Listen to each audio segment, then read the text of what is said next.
And we're live. Hey guys, welcome back to Whiskey Charlie, the War Game Chat, our monthly show on YouTube. I'm your host, Mo from Mo's Game Table, and joining me are my two esteemed co hosts, Steve. everybody's favorite Gimp with the Limp, Gimp Gamer, Nate Rogers. How's it going, Nate? Glorious day in the Corps, man. And the Wargaming Wizard from Oz, Kev Sharp from the Big Board. How's it going, Kev? Another glorious day in the whatever. Another glorious day in Kerrville. In Another glorious day in Texas. Kerrville. There you go. So we are only a few days away from Halloween, 3 days to be exact, Yeah. which is spooky time of year. Well, that doesn't matter to you guys. Yeah, I know we have you on the show every month, so that's scary, No, Scary you enough. don't have Yeah. trick or treating age kids to deal We with. we don't have trick or treaters that come to this house, and anyway, I have hockey on Friday, so I would miss it anyway. But since we moved over here, we have nobody. Every year at the other place in Allen, we had kids all the time, all the time. We loved it. We'd go out, we'd sit out front, we'd wait for the kids, and we'd talk to them, talk to the parents, give them a bunch of candy, and had a good old time. But We still take the kids around. We've got a good neighborhood for trick or treating, but we good, found the perfect house. really. It's a neighborhood right next to ours. It's the way the neighborhoods are designed. It's almost like it's part of our neighborhood. But their house is such that it's not easily seen, and if you don't know it's there, you'll completely miss it. There's a little bridge that crosses a creek that goes back to a couple more houses. No one else knows it's back there, but we found them last year, and these people go all out. I'm talking the full size candy bars, house is fully decorated, and then Nice. they've got the moonshine and whiskey and shit set out for the parents. Nice. Yeah, so they're taking care of it. My guess is like they don't get that many trick or treaters, so they really take care of the ones that get back there. So that's house number one. We're going to visit them a couple of times this year. Nice. I would be too. I mean, something like that would be great. Do you guys get trick or treaters, Kev, or no? No, the last two houses, including this one, driveway, the kids just look at it like, yeah, that's some grade A bullshit. I'm not doing that. They're Next house. scary. And here we're too far out of town and all that sort of stuff. We don't attract anybody. We used to do a walk around the neighborhood with everybody, and when we were transitioning out of town, we lived in a little like housing development, and we were in a cul-de-sac, and they closed off the cul-de-sac and had a party. That was kind of fun. I'd never Nice. done that sort of neighborhood thing Yeah, before. that's Never been cool. good with neighbors, so That's always good. That's a good way for neighbors all to get to know each other. And yeah, that's how yeah, you can find out who you will back up and who you won't, basically. yeah, right, exactly. But Yeah, see, we almost get a right. lot of the transplants too, right? So people who, my guess is they don't have a neighborhood or they don't have a good neighborhood, Right. so they'll come and they'll drive to ours, and So I is don't this really care. I mean, we got plenty of houses, so that's fine. But I don't like how they have like a car and they're driving down the middle of the road. It's like no, park somewhere else out of the way, and then just walk the neighborhood like everyone else Oh does. yeah, come on. People drive it. That's bullshit. Come is this on. is this congrats or sympathy, John? Tell us. No, congrats, man. Congrats. Yeah, no, that's yeah. No, you gotta walk. I can't stand they do that here too, where they come from like other part of the other side of town. It's like Right, five, right, six, 7, 8 miles away, right. and they're hitting all the neighborhoods. It's like And no, they rush through. They yeah, don't do the thing, and it's yeah, not. I used to love watching just all the really tiny kids yeah. That's the best. walking around with their parents, and the parents obviously got the stroller to carry the candy and out, Hmm. and beverages in the drink holders, and it was a really great community thing. And then you'll get I'll call them out of towners Yeah. or other suburb folk just turn up, and they'll like scoop handfuls of candy. Yeah, And then No, you gotta go tackle Spider-Man, and it gets right. can't stand that. I like when I see the older kids. I'm like, they say, well, the older kid, like they're too old. I'm like, Yeah, man, yeah, you're yeah, really right on the yeah, limit. I'm giving you one Snickers bar, one little Snickers bar. Little kids, I'm like, here you go, here's a handful. And then yeah, the parents are like, exactly, no, that's exactly. too much. I'm like, I know, that's why I'm giving them a handful. well, I don't mind like up to an Wind them up. age, maybe like 14. That's Yeah, but about once you it. hit Yeah, 15, yeah. 16, you're really pushing it, in my opinion. Yeah, you should be It's going to for the like a little high ones. school Halloween party at that age. Yeah, I Right, mean, it's for right, the little ones. Don't try to right. take the little ones' candies. Yeah. It's Well, just, mine are still at that age where they really enjoy this. I mean, my youngest is 4, But So that's this is the first one she's really going to understand what she's doing, and she's real Awesome. excited. Uh, the others, I mean, 10, 8, and 6, they're all still good ages for trick or oh, treat. that's awesome. That's Yeah, awesome.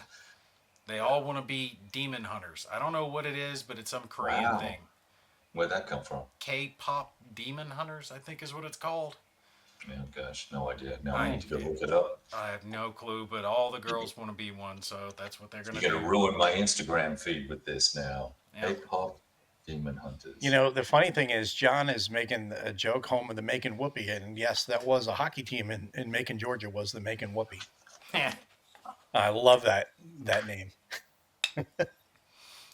So Joe says, no one comes trick or treating. We end up eating the candy and getting fatter. Well, that's true too. You can always. It's the day after Halloween though that we like the best because we're like, okay, all the candy is 50% off. Sexy. Maybe by Sunday it'll be 60% off. You know. My wife buys those things that look like corn cobs. And The we candy go through, corn. Oh, yeah, candy corn. We yeah. go through those things. They're Funny thing is, so many deadly to people me. hate candy corn and they make fun of candy corn. I'm like, no, you're un-American. Candy corn is awesome. Shut up. It's great. It's great. I eat it by the handful. Diabetes in a Stop pill. yelling! Yeah. But it is great. It is great stuff. So yeah, I'm looking forward to it. And I mean, like I said, I'll have hockey on Friday night and Saturday night because the season's back up and running, and they're jamming in games in the first like 2 weeks. We had a game Friday, Saturday. We have a game tomorrow night. We have a game Saturday, Sunday. Friday, Saturday this week, and then we have another game Wednesday next week, and then I think they have a break for a couple weeks before they're back home. So I'm like, wow, they're just jamming them all right up front the first couple weeks. So that definitely makes it more interesting, and I'm just glad that hockey's back up and running for me. And I got my dogs running around the house right now. Normally I have the door closed, but my wife is up in New Jersey. She's coming back tomorrow. She's up visiting her dad, so the dogs are That's coming in, nice. going, "What are you doing, Daddy?" Match 9. I love it. Yeah. Mine's on my chair. I don't know what's Oh going yeah, on. always chilling on the chair. Yeah, check this. There he is. Don't Yeah, bother me. okay, yeah. Go away, man. That's my spot. I think he actually sleeps there at night now. He has a bed, but why sleep in the bed that I pay He's got the $120? nice, comfy chair. Yeah, mine did the same. He took over my man chair, and now it's his little Mhm. spot. Yeah, now I know why it smells. It's so funny. So we were talking about some things we wanted to talk about tonight, and I know that there was a discussion about and Jeff is here too, Hexy. They were talking about getting into World War II gaming, like from the lower end, the intermediate, the introductory game, all the way to Right. intermediate, advanced, and the complex games. And I would say, instead of rehashing World War II subject, why don't we just toss out, and people in the audience can also toss out a couple of introductory war games or simple war games that you would recommend to people. Anybody that you just meet and they're saying, "Hey, I want to try a war game." What would you recommend to try and Right. why? So anybody in the audience wants to, chip in too. I would say definitely write it up there, and it'll be more for us to talk about as well. But Kev, you go first. What do you think is? What would you suggest first off? To me, the classic has always been that I think it was SBI. What's it called? First Strike or Strike First or whatever it was, or Strike Force. Two or three counters each. Zone hexes, zones control, Mm-hmm. tiny little 4x8 map, and if you get excited about playing that 2 or 3 times, Mm-hmm. and like, well, is there more to this? Well, then you can then graduate. And it's like 1.5 pages of rules. Yeah. Then you can graduate to something that's Battle for Moscow or Command and Colors or Memoir 44 or Strike Force. That's it. Mhm. So I must have played that Strike Force game. In fact, you guys may not remember, but remember the Asian girl Miyagi or Miyagi? Oh yeah, yeah, Yeah, yeah, yeah, yeah. yeah. She hasn't done some in a Maybe, while. She yeah, was great. right. So I introduced her to Strike Force Mm. because she was looking at war games to play, and she played it 3 or 4 times and recorded it and all that sort of fun stuff. And I'm not saying that's what got her started into war games, but she had an interest anyway. There was her and another person the German lady. I forget her name now. Hmm. But I would do little back when live streaming was new. Yeah. Do little live streams of the two of them, and just talk about war games. And Hmm. that the German girl got excited about Panzer Guderian, and she thought it was like the cleanest set of rules she'd ever seen. I think my wife just closed the doors because I'm too loud. So there you go. Um, anyway, They have some peace and quiet. yeah, really. So that's a thing. So I think there's lots of simple games like that that folks could Hmm. find, keep in their little bookcase, and go, oh, let me show you a simple way to play this, Yeah. play these, and it's more of the same. It just gets a little bit more complicated and more fun. I need to fix So this. the red team on Meandering Mike's channel. He was doing a zombies challenge, and it was our team versus three amigos in command post, and Whiskey Charlie comes out the victor. I did not watch the rest of it yet. I watched the first like 25 minutes or so, 30 Yeah, I'm minutes of it. about 40 minutes into it. I got up to the part where I was very happy and very proud of Mike for doing it the right way, because he's like, okay, it's Whiskey Charlie's turn. They're going right up the middle. They're going to start. I think it was mines that we used, or frags. I think it was mines, and that we just like splattered everything. I was like, that's exactly the way we would do it. Just- we've got artillery. We're going to hit with the heavy stuff, and then we're going to run up guns blazing. That's how It's we like roll. no pussyfooting around, man. That's how we roll, bro. There's zombies to kill. Yeah, it made me want to crack out. Oh shit! Now I'm brain farting the name of the zombies game. The one we were talking Zombicide, about the other day. Zombicide. zombicide. Zombicide. Yeah. Yeah. It made me want to crack that one out for I Halloween, but we I don't. wanted to Table space. now that I've been reading the Arisen series that I've told Kev about. I'm like 4 books into the Arisen Raiders line, which is a unit of Marine Raiders in the zombie apocalypse. And all of these books are based on different tier 1 and tier 2 units. SEALs, they got Delta, they got Rangers, they got the Marine Raiders, and it's really cool how they're kind of tying it into how they're operating as units, and then how they're trying to exist in the real world and stuff, which is pretty cool.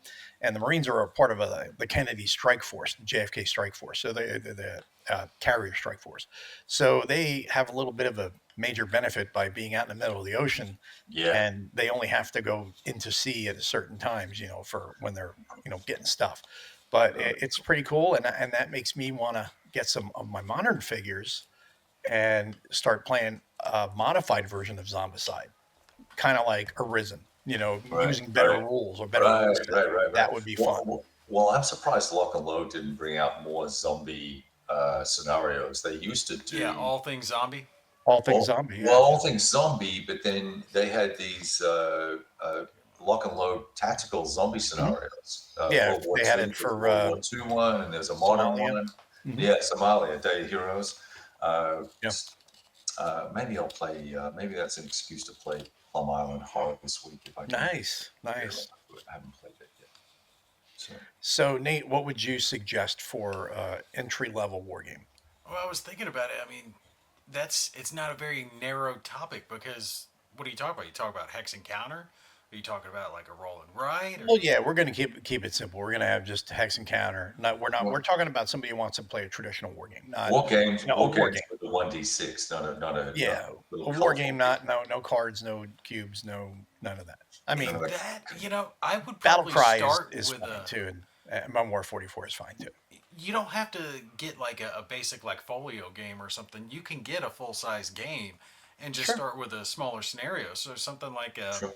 a Heroes of Normandy or Conflict of Heroes, Awakening the Bear, the third edition, because third hmm edition is excellent.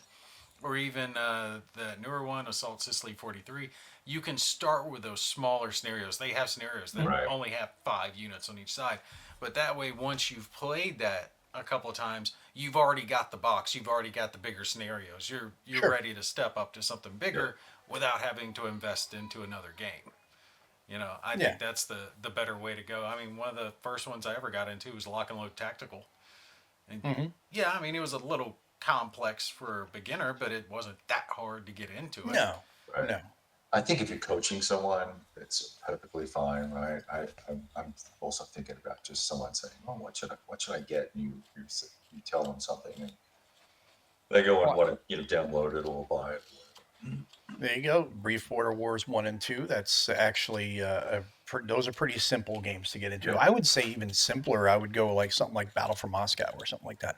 yeah, Really small footprint, yeah, really easy to get into. Like Kevin was saying with his, something you could just sit down and you can jam out a game by learning and playing and kind of, especially if you can be taught, you can play it in like 45 minutes to an hour, yeah. and then you get the concept of Zocs and movement Not and with Brief Border combat Wars. That's area CRTs. control. With What's that? what? They're not. Brief Border Wars is area. It's not hexes. No, no, yeah, that's different, but it's still a basic enough game where you Sure, can get someone that's newer to wargaming, you can, sure. get them to play. But Yeah, I would say, Battle for Moscow would be one of those, any of those old Victory Point hex and counter games would be pretty simple to get into. And then they have like Leningrad, I think is another one, or I think, what was it, like Leningrad? Or Kiev. yeah, one of Yeah, the Kiev's another one. Yeah, and also I think block games. I think block games are a great. Some of the Columbia games that yeah, have find a theme someone's interested in, whether it's the War of the Roses or hmm, that Quebec one that we just played recently. yeah, Um, the Julius Caesar one. They're easy games because it's 6 or 8 pages of rules, and if they get excited about that, then you can graduate them onto something like SCS or something sure, straight up. All the old SBI Folio magazine games are pretty much the same system with a few tweaks. So we'll play a type bomber game. There you go. And I told you about basic. You could do that. Oh, I yeah. said that out loud. I meant to keep that to myself. I'm sorry. Oops, Just put the start them filter off back in. deep. Tell them to go 1985 under an iron sky Yeah, yeah, yeah. Sure, not hard at all.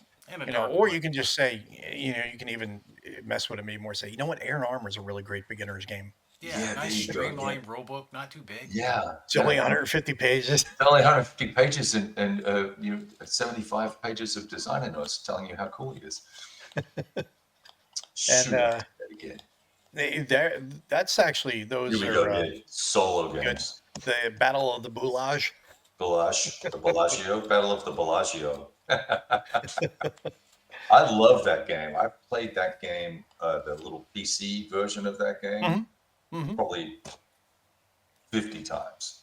And Yeah, the the Battle for World War II Moscow Commander one or Series. whatever is good too. Yeah, Yeah, the World War II Commander Series. That's a great. It's yeah. great on the, the Bulge game is great on the laptop, or not laptop, the I iPad or have, on the right. computer.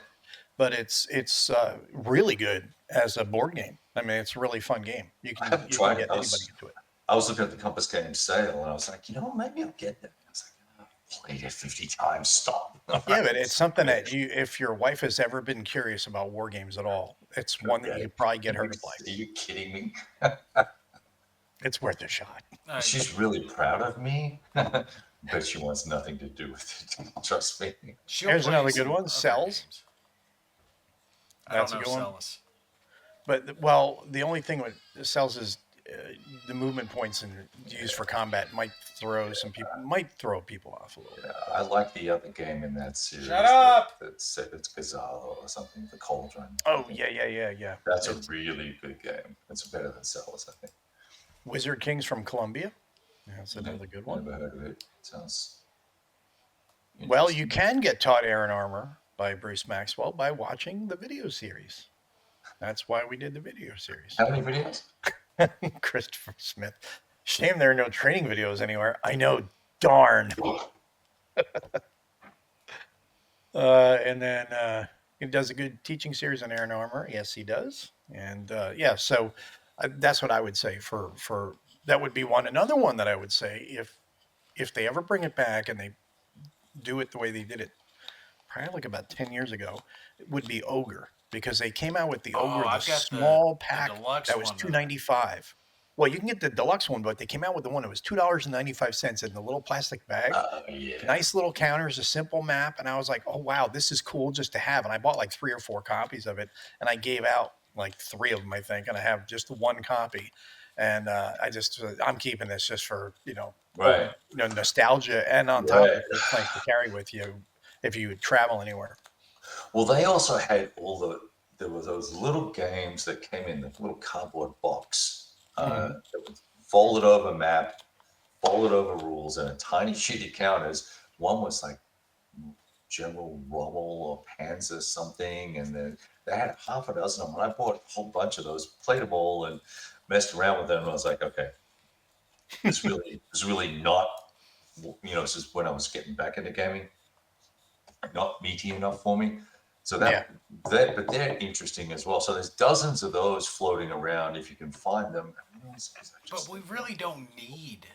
I mean, yes, there's introductory games and stuff like that, but now with the resources that are available, almost every game out there has some guy who's done a video on it, talking sure, about it, showing Yeah, but we're gameplay. talking about people who've never played a war game before, and yeah, let's be honest. When you the first time you play a war game, especially if you're not around war gamers, they're right, kind of daunting.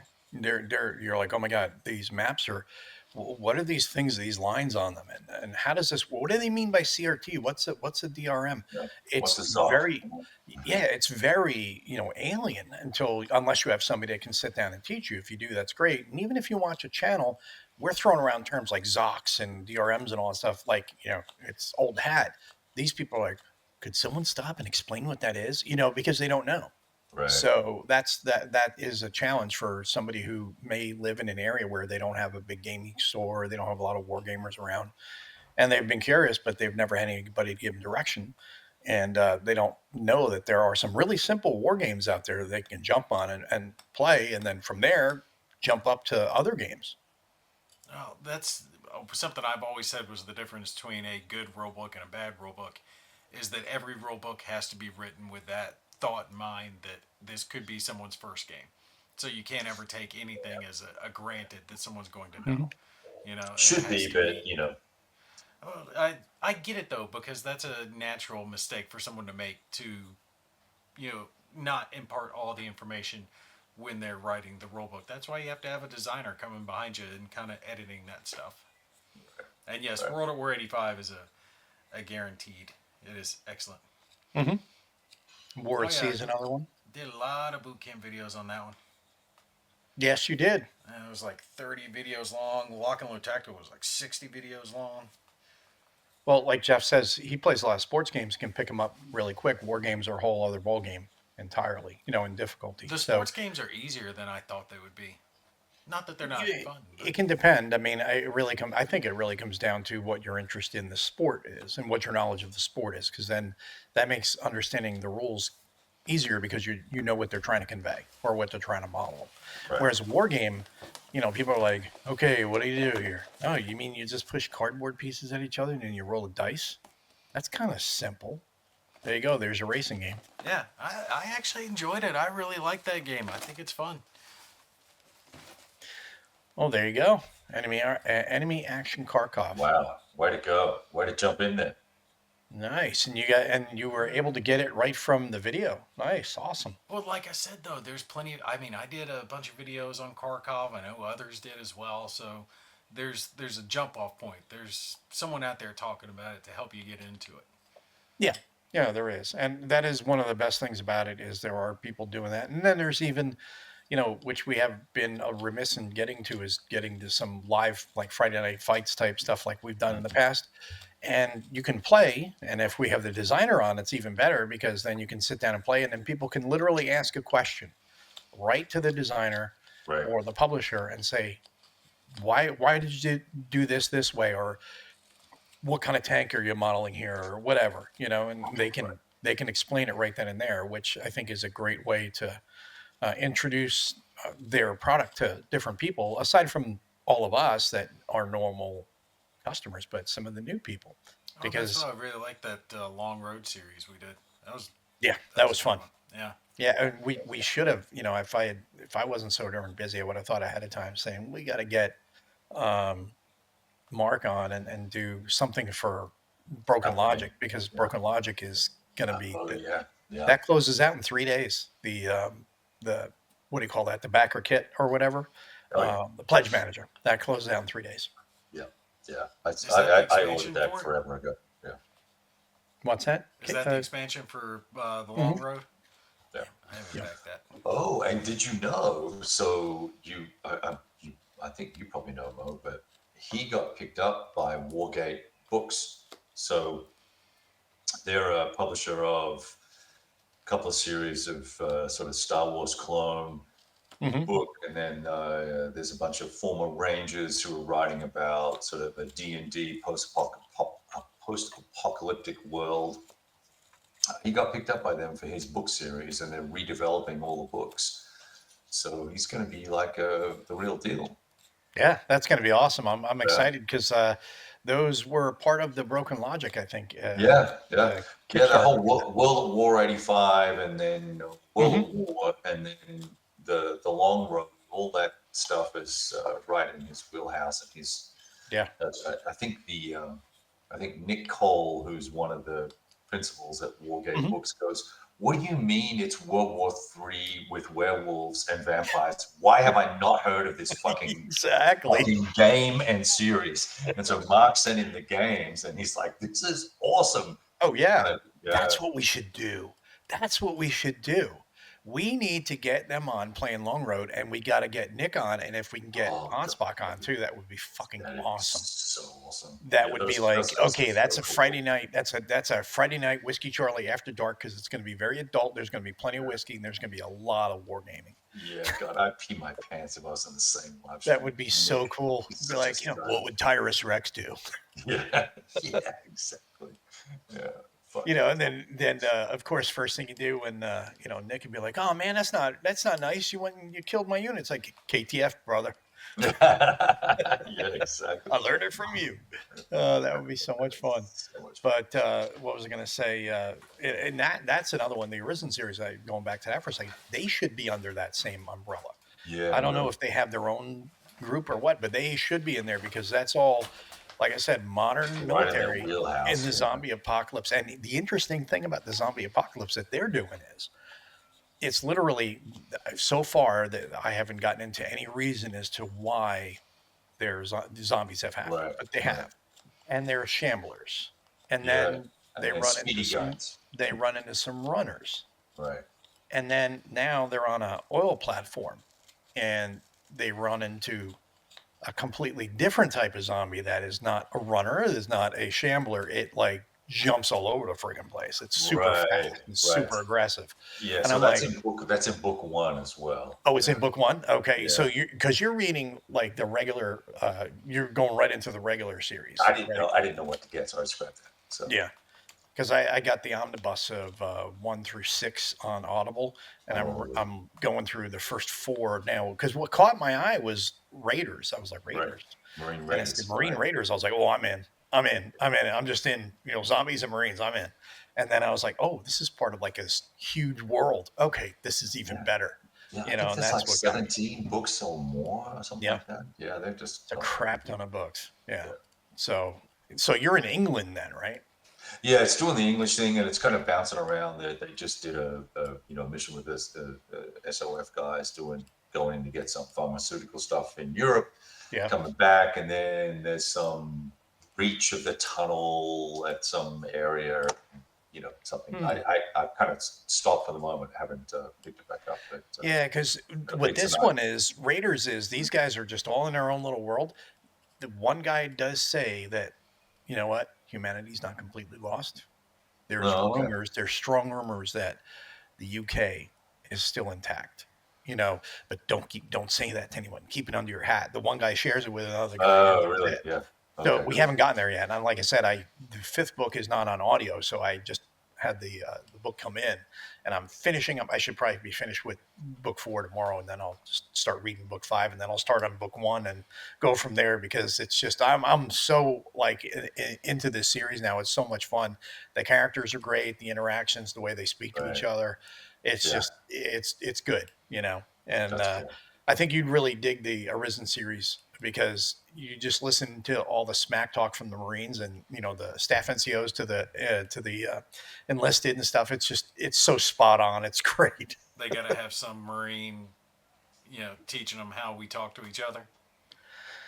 Pretty much. I don't know what the guy. I have to look into what the writer is, what branch he was in, but he writes like he was in. It wasn't like he's some Right. dude off the street. I think he was in some branch, and he makes it very marine like. So I'm expecting each one of them to be very tailored to whatever branch it's in. And so which I think is cool because that's what you want. You want to be enveloped in that world Yeah. and that lingo and everything. Yeah. Yeah. Very cool. What's Well, shaking? we kind Not of us. we kind of went off kind of Yeah, off we on a did a tangent little. there. We did go a Sorry, little Nate. off. Just let you So girls have your chat. so now, okay. So you have introduced the uh, introductory wargamer, and they like it, and they're interested. What would you say would be a next step? And we're not even going to go. We're not going to get sidetracked into what era, what uh, type of war game they want, a tactical, operational, whatever. We're just going to stick with generalities here. They're excited. They loved playing the war game, and they really got it. Now that you showed them what a DRM was, what a CRT was, rolling the dice, they're like, "Wow, this is cool," but is there more? And then you go, "Oh yes, there is." Oh, And then there's more. yeah, what would you then say would be the next step that you'd recommend? And again, in the audience, what would you say would be a next step after any of these games that we talked about here? Are you That's asking good. me or are you asking Kev? Yeah, go ahead. But you, Nate. Sorry. Uh, I would say like in my mind, there's like different categories, right? And you have that middle of the road dining, right? So that's the TGI Fridays, the Chili's, the Applebee's, where you always go, right? The staples. They're Hmm. always good. It's not the best. It's not fine dining, but it's gonna take care of your needs for a decent price, right? And in Hmm. my mind, that's where you're gonna find Lock and Load Tactical. That's where you're gonna find Conflict of Heroes, Assault, any of the games, a lot by GMT, the MMP games, the SCS, the BCS, all those style series. So really, there it's going to come down to what theater, because I think theme is going to influence someone. Because if you haven't played Right. a Civil War game, Yeah. even as good as a Most Fearful Sacrifice is, if they're not in the Civil War era, Right. if that's not something Yeah. that Yeah. interests them, being good thematically, that's not going to matter to them, right? So it might be better to get them into something like Enemy Action Ardennes or Combat with the exclamation point. Are they more interested in solo? Do they want something that's more like story driven? Then you might push them more towards British Tank Ace or American Tank Ace if they like that roll and write series. If they want something that they can play with someone else, they want more competitive, that's when you get into the head to head stuff. If you want replay value, Assault Sicily 43, Yeah. massive replay value of that with the way the game's, it's top for replay value. I mean, the options Hmm. are endless. Even if you go into sci-fi stuff like we were just talking about, Sure. you got the Yeah. Long Road, you got Space Empires 4X if you want strategic gameplay, right? And that has solitaire. If they want something zoomed in, you go into Talon 1000. I mean, the options are really Yeah. limitless They're on where you endless. go in that I middle mean, of the I road. would say, being you brought up a most fearful sacrifice, I think that would be a great follow on if they like ACW, whether they said it Right. beforehand or afterwards. You start them off with something simple like Battle Cry because it's got miniatures and it's a simple system, the Memoir 44 system, command and color system. They're like, oh wow, this is cool. Is there something more? It's like, yes, let's take this step up to the next level and play a most fearful sacrifice where it's the scope is huge. The game feels really big. It feels almost monsterish, or it Right. feels monsterish, almost like a monster game, but it's very, very manageable for a newer Yeah. gamer. You can walk Yeah. them through it and they can Yeah. grok it pretty quick. Yeah, Yeah. You can play same smaller thing. scenarios. Yeah, Sure. same thing for Eastern Front. You could go with Thunder in the East. Or Big better yet, game. Russian campaign, like I think it Yeah. was Stuk Joe said. Yeah. Or Russia besieged, or Yeah, you can do Russian besiege. the battles in the east Hmm. from G. Right. Yeah, They're straightforward games. 10 pages. yeah, Yeah, and even if you like Age of Sail, you can go with the Flying Keller series, Yeah. GMT. And hmm, like I said, it's really limitless options. It's just down to personal preference at that point. yeah. Yeah, I don't know about that. I like AMFS series better than Blind Swords.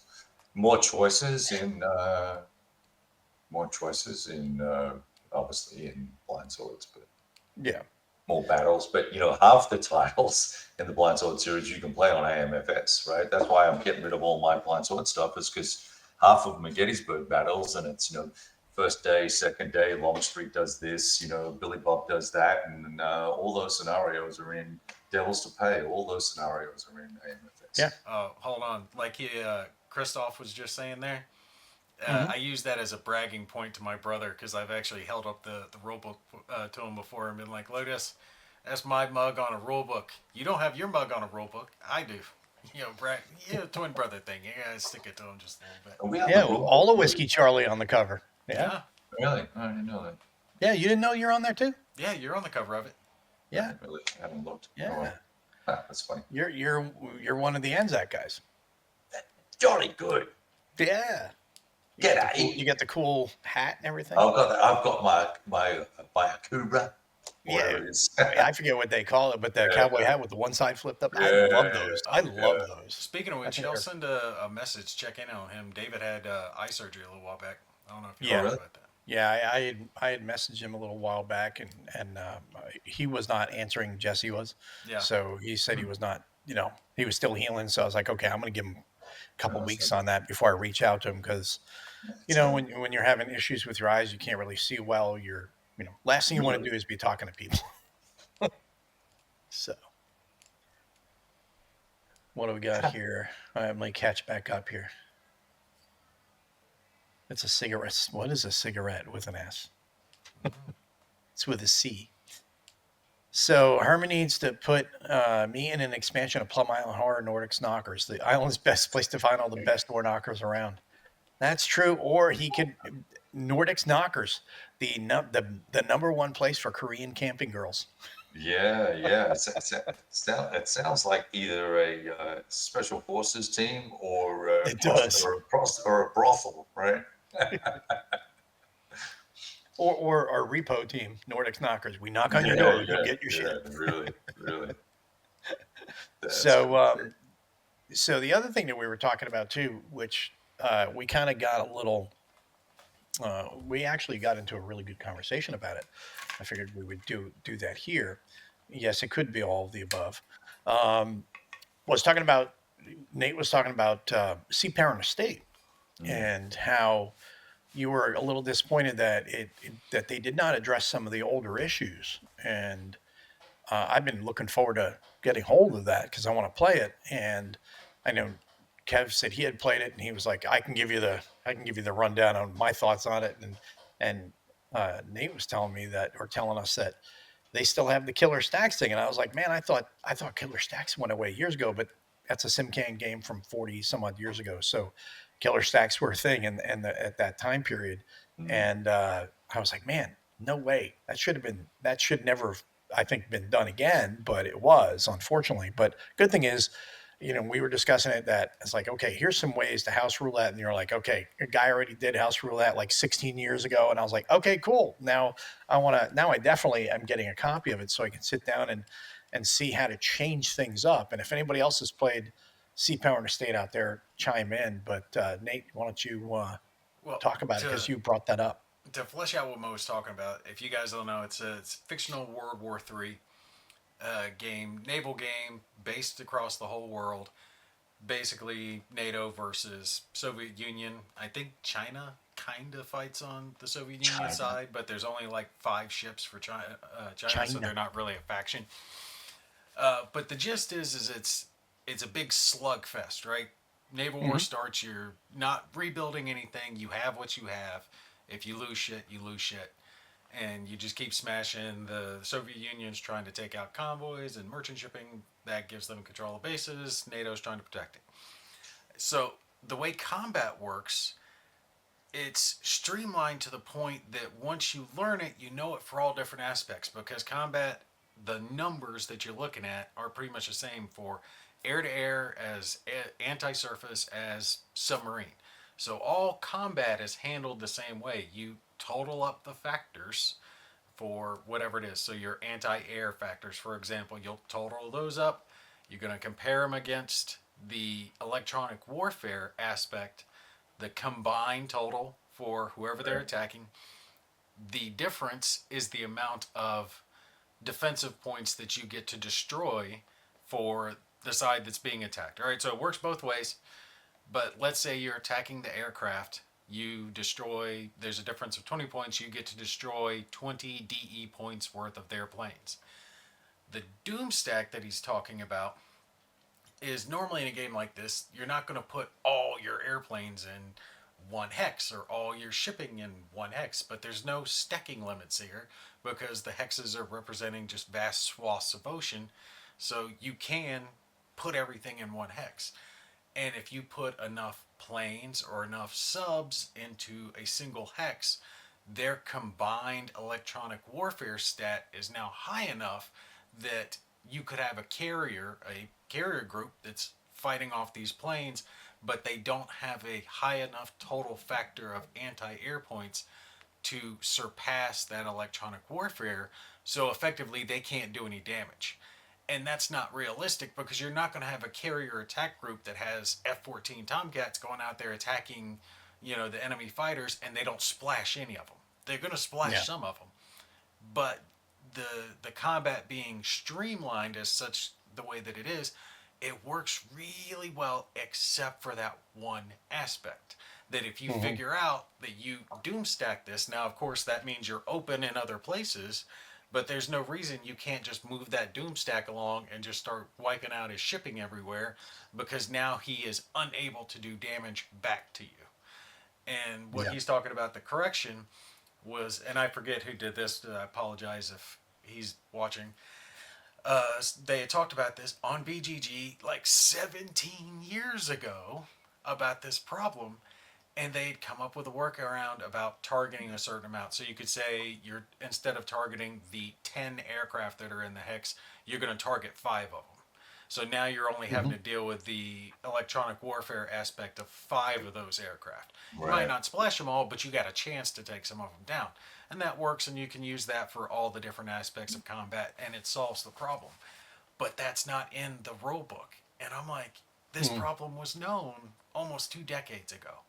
The game's good enough for a reprint. I don't disagree with Hmm. that. It's cool. It's a big worldwide smash of all naval forces, streamlined enough that you can play it without getting bogged down. And I mean, you know how like naval warfare gets Yeah. unwieldy and fiddly depending on the game. This isn't Sure. like that. This is you're just going to slug it out and have fun with it. But that just one aspect is keeping it from that great level, and it was known, and it could have been corrected, but it wasn't. And I'm like, Compass, why wouldn't you do that? I Well, know. I think part of the reason would be number one is it's a 40 some odd year old game. How many people are into the game enough to where they would want to spend the time developing it, that they know it well enough that they'd want to sit down and develop it? I mean, just talking about it today, my brain started going because it's uh, a, uh, a genre that I love, which is Cold War gone hot. And I was like, okay, my thing is what I would do at that point is you'd break your air up into your tasking, your strikes, and then the others are going to be cap. Because if you have an air group, you have to have cap. And that's going to protect from enemy fighters and stuff like that. Then you have your seed missions that you could run. You can, what's the ship to ship combat? What's the range on ship anti ship missiles? Are they over the horizon? What are the Right. size of the areas? I don't know any of This that yet doesn't until I get get that the deep. game. It just doesn't. The combat is not that But deep. that's what I was saying. I would want to see if you could make it a little deeper, and then with subs, Yeah. subs would be their own entity. They'd be off on their own, and I would say for them, they have to number one, you have to detect them. Number two, and I would make detection a little more involved without being too involved. And then the other is the sub also has to detect surface vessels if it Yeah. wants Gotta to find attack. them, right? Yeah. Yeah, both of them have to detect each other. They because you That is see the done separately. submarine running all over the So place. your It's like anti-surface combat is done in such a way. There's ranges to it. It's a lot to explain, but sub sure, combat is handled at a different phase, and there's but isn't it an also part aspect. of that killer stack you said? Yes, you can, just like you can do it with the planes, where you have enough electronic warfare points to kind of make them immortal. You can Yeah. do the same thing with subs. That they have the same flaw. That if you get enough Mm. of them in a stack, it creates a situation where there can't be enough attack power coming in there to actually damage some of them.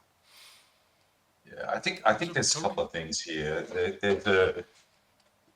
It's the fact that the game's 20 plus years old, right? So there's Yeah. that, and the designer, it's CanSim's stuff, so put out in a magazine format, generally speaking. So it's kind of light and airy and kind of thematic and all the rest of it, and Hmm. probably not terribly well thought through, not terribly well play tested. Like I know the designer, Steve's a fab guy. Love Steve Oh yeah. to death. But I bought his Rommel Assault on Tobruk Rommel Triumphant. Hmm. It's a straight reprint from Ken Sims, and Ty Bomber didn't even proofread the prior rules. The Oh. same errors that came in the original game, because I've got a PDF copy of all these old things. It's word for word, so no one Mm. checked anything. All the maps have, King's Cross is in the wrong spot, and there's other places that aren't listed, and the combat doesn't work, and it's easy to break, and so all these things, they're all you kind of, it's like if you were a huge fan of SBI magazine games and you just bought them and loved them and you played all of them, you're like, oh, best game ever. Because Mm. nostalgia, 99% of Yeah. it, not because it was a really fucking awesome game. Yeah. And I think this is kind of what this is. And it's just to me, it would have been really cool if they had got Steve engaged and not just taken Mm. the rights with him or from him or however they negotiated that, and said, "Hey, can you redevelop this for us, and we'll give you 5% more or $1 Yeah. more a game?" Because at Sea Power in the State, I almost bought it, and then I went and did some homework, and it's like, no, it's going to be the same as Rommel Triumphant, which a friend of mine is redoing it and Hmm. redoing the map and redoing the rules and trying to fix it. But that's $40. You may as well just throw in the trash can because it's a stupid game. It doesn't Yeah. work. It doesn't work. So I think for all that, I kind of blame Compass for not being a little bit more, first of all, upfront about, hey, it's a straight reprint, right?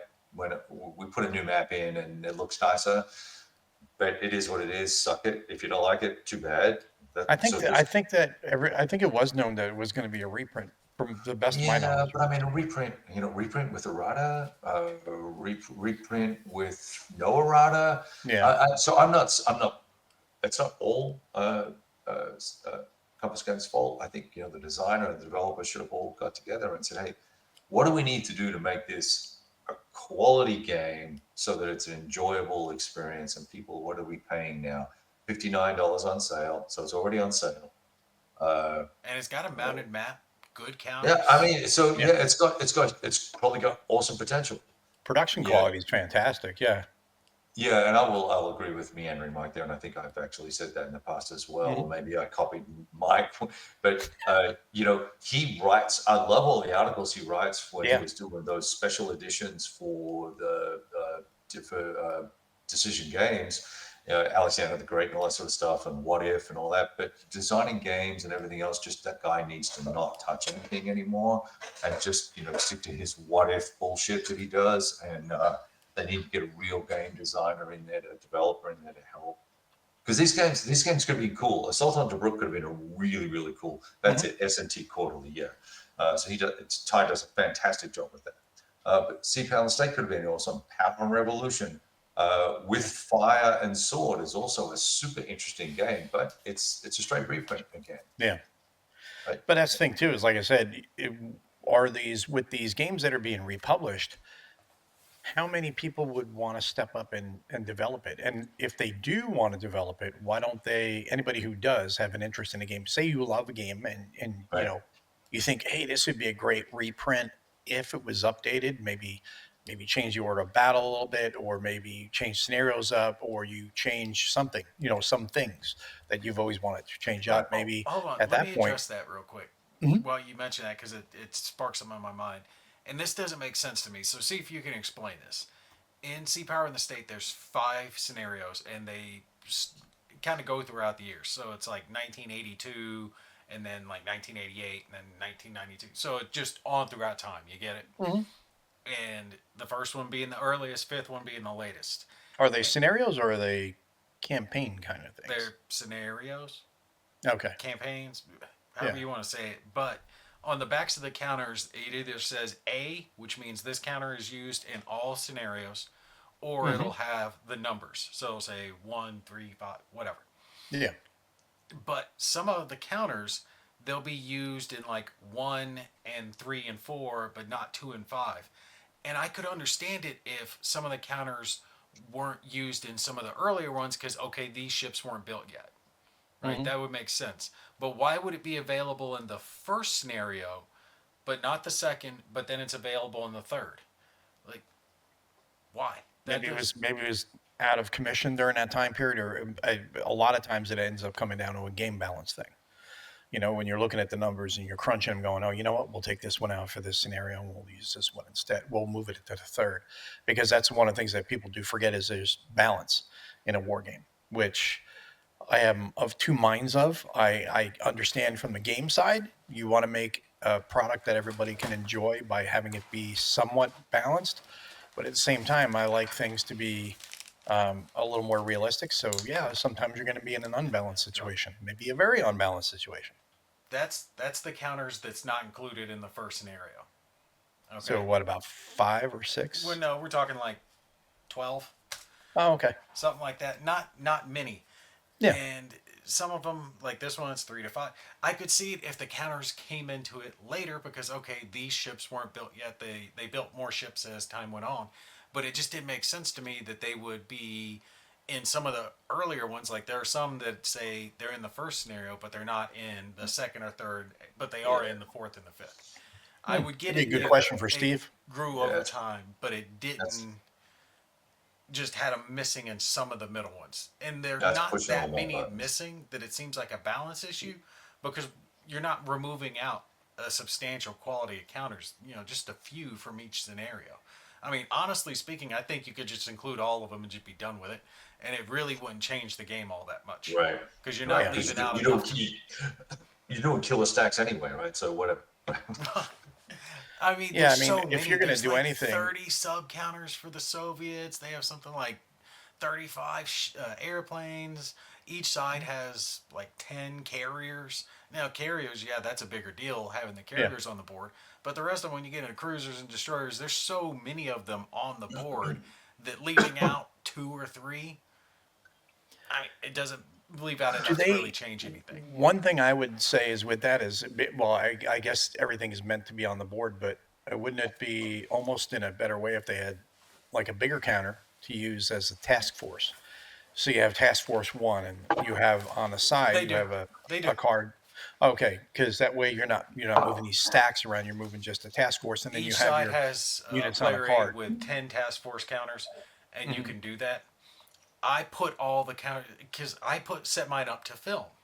So to film, Sure. I set it up a different way. So I'm You showing put it all all on the the board. I counters. play a lot of times with everything on the board because I don't want to keep track of looking back and forth at the things. It's like Yeah. what, Oh what yeah, what's on what board here, what's on what board over here. Nah, just put it that's all so on map. annoying. Screw it. Yeah, And that's they so did annoying. include, I will give them this, they include a smaller map that's just Europe with substantially larger hexes because many of those hexes, of all the European countries right next to each other, they've got like 30 counters in a single hex.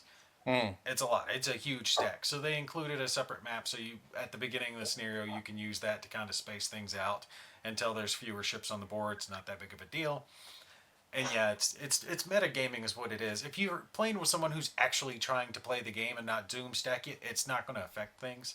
But if you're playing against a dick who just wants to win, then doom stacks are a Wow, factor. well, wow. if you're doom stacking, we're done. Is the way I would look at it. I'm not doom stacking. I don't want to play a solitaire game doom stacking because it's like, all Hey right, I'm just man, moving this man, I'm big reading. tower of stack of counters I'm around. reading the rules. I'm working out the system. I'm playing. I'm playing to Sure, win. sure, I'm yeah, playing to and win. that's the thing. Right? I mean, I'm wanting to model a Cold War gone hot, well, naval warfare. So I'm right. gonna want to change things up. What there So look is, at that. So look at Avalon Hill's Waterloo, right? Hmm. 1970 something. That's a doom stacker right there. That bad boy Mm, was a massive doom stacker. It took me 20 plays as a 12-year-old to work it out. But that's what you do to win that game. You doomsday. You pile all your Frenchies up and go beat up no, Lucia, Wellington, and then off you go. But only meandering Mike, you can only do that if you're playing a tie bomber version of Waterloo. Then Yes, you can Yes. then you can nuke the other guy. because every game has nukes. I'm sorry, I cut you off, Gimpy. What were you going to say, buddy? No, there are nukes in this game though. There are Nice. actually Oh, good. nukes. Yeah. in it. Well, there's a deterrent, right? So I would say, anytime there was a stack that had more than X, you get automatic free nuke shot at it, and then you lose the stack, right? Well, there's So, escalating levels that are like DEFCON levels. So Yeah. each player at the beginning of a turn will secretly pick a number Sure. between 1 and 5, and that's going to be the escalation level. Right. And whoever Oh. picks the highest, that's the escalation level that you're at. But there are some drawbacks once you start hitting the very high ones. That's Sure. basically when tactical Sure. nukes have come into play and most bases are wiped out. A lot of the ships get wiped out. There You need is to a use that rule level. that accounts for a good reason to spread out some of your subs, half of your subs. The ballistic missile subs, if you have those positioned near enemy main targets, like their main bases and cities, at the end of the scenario, they give you victory points because you can Right. lob nukes. Well, in that's what boomers were for. They Well, were that's what they're literally for. Yeah. yeah, they were literally get them over there, get them as close to the mainland as possible, and then just go way deep and sit there silent until you get a launch, and then you raise the launch depth. You fire your missiles, drop down, and beat feet out of town. But You here's know, the other ones, the hunter killers, are the ones that are at the Akulas, the 688s that are out there hunting for those. here's But- here's my thought process on that though, because Mhm. technically what you're supposed to do is you're supposed to have your ballistic subs spread everywhere so you can hit all their targets, and you get points for every one of your subs that's within range. And I'm sitting here going, okay, well, I don't see a reason why I wouldn't just put all of my subs in a single hex within range of a target, because now they count for victory points and they can't be killed. Yeah. Right. And it still works. Game breaker, right? Yeah. So, You like know I what? said, It sounds like we gotta get online and play this game, and then we can like try to come up with ideas to redevelop some of it. Yeah. I think the targeting works. It does I'll give pass. you. I would have I'll to pass. read his house rule again. It accounts for a good portion of it to neuter the doom stack a little bit, so it's not immortal. Yeah. Yeah, me personally, I've never liked, because to me that's just min maxing, you know. And it's like if you're gonna play like that, I'm not interested in playing. Yeah. And you know, to Kev's point, that is the way the rules are written. So yes, if that's the way the rules are written, then yeah, you know. But Right. me personally, I'm just like, nah, I don't like. If I Yeah. start stacking so much crap in one thing, I'm like, why am I overstacking the shit out of this one Right. area? Right. You know, I Well, mean, yeah. It comes back to the whole message about the game. What are we trying to do? What are we trying to model? Yeah. What are we trying? What are we? Is this just a goofy ass fun game and we're just blowing stuff up? Great, doesn't matter. Knock yourself out. If you're trying to model at some level of seriousness World War III naval stuff, then make a better effort and everyone Yeah. take it a little bit more seriously. But if it's broken, which arguably I would say the game, from what I've seen and experienced, is it's fundamentally flawed at the very least. You just need to call it out and say, hey, it's kind of foobarred, and here are the things that weren't done that could have been fixed 20 years ago. And maybe the second edition, when they run out of selling this stuff on sale, they can, fix it, right? well, the thing is, I think for when the game was released, it was a product of its time because it came out in Sure, 1982, sure. so it's 43 years old. So it Sure. was a product of its time. It was a simplistic, more simplistic war game that was probably considered kind of moderate, at that time. Yeah. But now you look at it and you're like, no, we're used to more meat, more complexity in our games and Sure. more layers, and Sure. it could have been, updated that way. And maybe it still can be, whether Right. it's house ruled or if they do a second edition. Yeah, I mean, look, there's lots of potential for it. I look at even high quality, what I would call a high quality, well polished game, The Last Gamble. It's got Mhm. revised rules and updated OOAs and updated charts and all the rest of it. And he's keeping up and keeping abreast of the developments in the game and the feedback from the game players, making it a better game. It's a better game today than it was when I played it, which is Hmm. one of the reasons why it'll be probably the next game that goes on the table for December. You know, so I had not heard about this, Christoph. It wouldn't shock me, and I am really surprised that there were not more collisions. Maybe not as much now, but back in the Cold War, 70s, 80s, that there weren't more collisions with how both sides really screwed with each other. The subs, especially, they were the ones that were really playing dances of death out there. You right, know, we had our troops that would stand across the line and stare at each other and hurl insults and all, but subs were really playing. They were doing the real deal. Everything up to literally launching torpedoes, and they would screw with each other, sneak up behind each other, pop open a torpedo door, and flood the tube, and then pop the torpedo door open, making the other sub commander think, "Holy shit, they're going to fire on me." Are we at war? right. Just to screw them and then close up and then take off, or Or the something like '80s that. were a different time frame than things are now. Yes. Yeah, Yeah. Yeah. yeah. People There were was no sub crash. There's been no report. I Yeah. just looked. Last one was 1992. Tidal wave maker. I don't think they went that serious with it because the Americans only have one type of airplane in the game, right? The Soviets have something like 5 or 6 different types of aircraft. Really? What do the Americans have in the game? Hold on, let me grab the counter. So these air counters are actual So that airframes. right. So they don't have It represents the air power, but I can't really tell from the outline of it what it's supposed to represent. Some type of high Oh, level okay. bomber, maybe a B-52. I can't really tell. It's just the Americans have X amount of air points, and Hmm. they're this type of counter. That's it.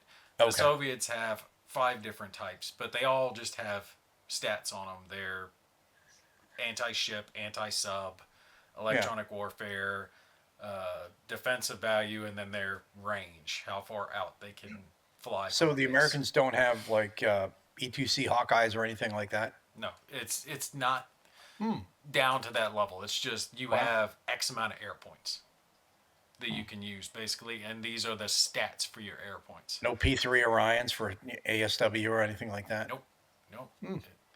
That's why so I I was telling you you can't go into like seed or anything like that because it's right. just not simulated Yeah. down to that level. It's just Well, generic. once I start messing with it, I'm gonna have to make some counters. I So yeah. There's nothing wrong with it though. I mean, there's nothing No, wrong no, with no. a It game sounds that like has I would streamlined enjoy it for rules. what it is, but I Yeah, would sit there and go, "This is fun.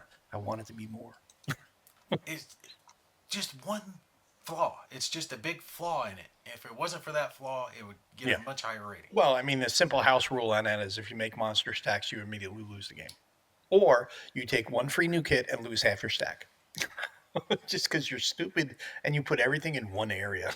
I mean, once nukes get involved, so many of the ships, I think No, you it's get a free new kit. No, it doesn't escalate or anything. You just get hit with a nuke, and Yeah. that's it. You lose Yeah. half your shit. Yeah. at like DEFCON 4, whatever it is, the second highest level, all surface shipping except for like a little bit gets wiped out. Mainly you have like planes and subs left. Everything else gets taken out. Most of the bases are taken out. It's supposed to Hmm. symbolize the fact that like both sides have nuked almost everything of value at this point. Hmm. Well, that's cool. I mean, I'm definitely gonna get it, and I'm definitely gonna sit down and play it. I'm sure I'm gonna have fun with it too. I'm not like hate. I don't want people to think I'm hating on the game. I'm not. I like the game for what it is. Don't get it thinking it's an accurate simulation of like World War III. It's a slugfest between a bunch of different ships going at it, set in a fictional World War III. Christoph said it was not on Fox, I admit, but it happened. Okay, And so did and you I read it don't. on 4chan or did you read it on Reddit? Yeah, because I don't watch Fox. I don't have Neither do I. Fox. But if it's not on all of the military analysts on X or Yeah, I think one of us you know, would have heard that. Yeah, yeah, I'm not saying that Christoph's wrong. I'm just saying that no, something like that would be pretty huge news Oh, it's big because news. you Yeah, and know it's on a none of sub, them. Yeah, yeah, a sub running into an undersea mountain is huge news. A sub running into another sub, especially if it was an American and a Russian right now with the way things are going on with Russia and Ukraine, people would be saying, "Oh, this was intentional," or "They rammed us," and right, "This is right. an escalation." You know, Yeah, it would be wall particularly to wall. now, right? Particularly now, Yeah, right? it would be wall to wall. You know, Yeah, and that would very easily could be seen as an escalation. You yeah, know, or ineptitude. One of the two. Ineptitude is where I'd lean more yeah. towards, but Yeah, I mean, still, given that we just lost two airframes yesterday off the one yeah. carrier. So Wasn't it fixed wing and a helo? yeah, fixed wing and helo. Yeah, Yeah, yeah. It's What, like off a holy shit. carrier or something? yeah, Yeah, just like they what was it, 20 minutes apart or something like yeah. that. They said it was a Mechanic. communication issue. Yeah, they recovered everybody, so Yeah, that's good. But still, but to me, I'm like, communication issue. That sounds like an easy excuse. To me, it sounds like maybe it sounds like somebody's someone needs to be retired. that or someone was testing out a new electronic warfare device or Right, something and right, did right, something and went, okay, here's a message. Boom, we're going to take out two of your aircraft, right. and you're not going to admit it. We're not going to talk about it. You're not going to admit it, but you know that we have this now. You know. Yeah, yeah, yeah. Now, I need to check where they were too. Where were they? Was it South China Sea? I think it was. Hmm. I don't know where it was. So here's a fun fact. In the 80s, I did a tour of the Naval Academy, and we had this three-star app walking us around, and he was back in the day, a P3 Orion pilot, and that's right, it's a Harry Truman. Uh, oh no, that's not right. Oh, he's talking about something else. And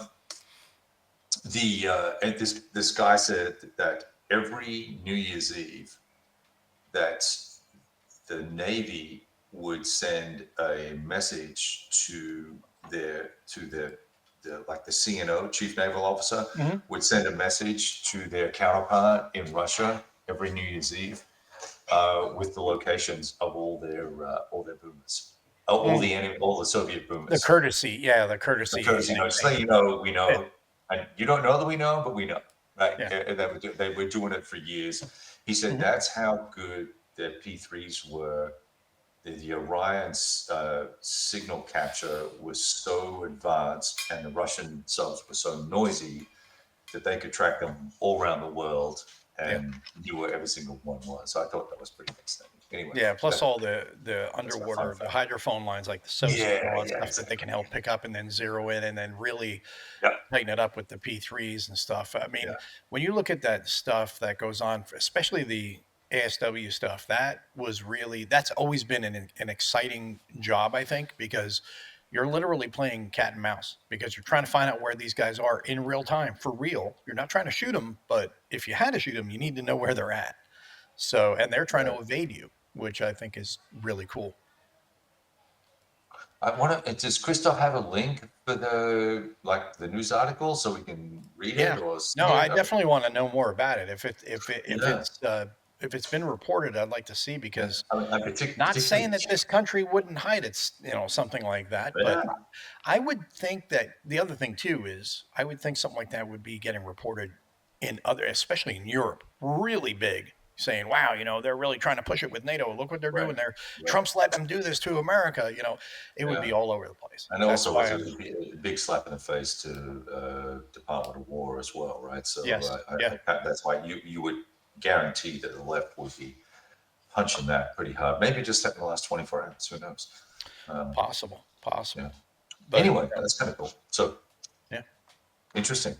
So, What any were other we thoughts talking on that? Sea about? Power and Estate. Nate was ready to jump in Yeah, and you do would more like about to. Sea Power. No, Whoops, go ahead. I've already covered Sea Power. Oh, I've got a okay, review coming for it. It will be up soon. But nice. don't hate the game because of its one flaw. If you want, a beer and pretzels naval game, it can fill that niche. It's just not, an accurate simulation. You're Well, too kind. I'm looking forward to seeing what the latest is on Lock and Load's World at War 85 naval game Mm, I didn't know they were because doing one. yeah, they're. I saw that when they were up here. You were here for that, Cat, weren't you? Uh, don't take this the Said, wrong way. I mean, I love Nathan. I've seen stuff Keith was working on. Yeah. yeah, He's been yeah. He working had on the a air lot of game and stuff, everything. and What's until that? it's actually like materialized, I'm not gonna believe it. Yeah. No, no. I Yeah. mean, they had a prototype that with rules and every. I mean, it was actually being worked on. Now, I don't know what the designer is doing with it currently, if they're still working on it, but it seemed like it was going to be very much in the World of War 85 universe, not just the units and all that stuff, but it felt like it was going to be the same type of game Right. from a naval perspective. That type of system. Yeah. Yeah, so you could just jump into it, you can get into it, and there was going to be a lot of buttons to push, without a lot of huge giant overhead. Yeah, but at But there that was still going to scale, be you're layers. gonna have individual counters being individual ships, and it wouldn't even be like that big of a ship, would it? Well, it depends on how you do it. How they ended up finishing.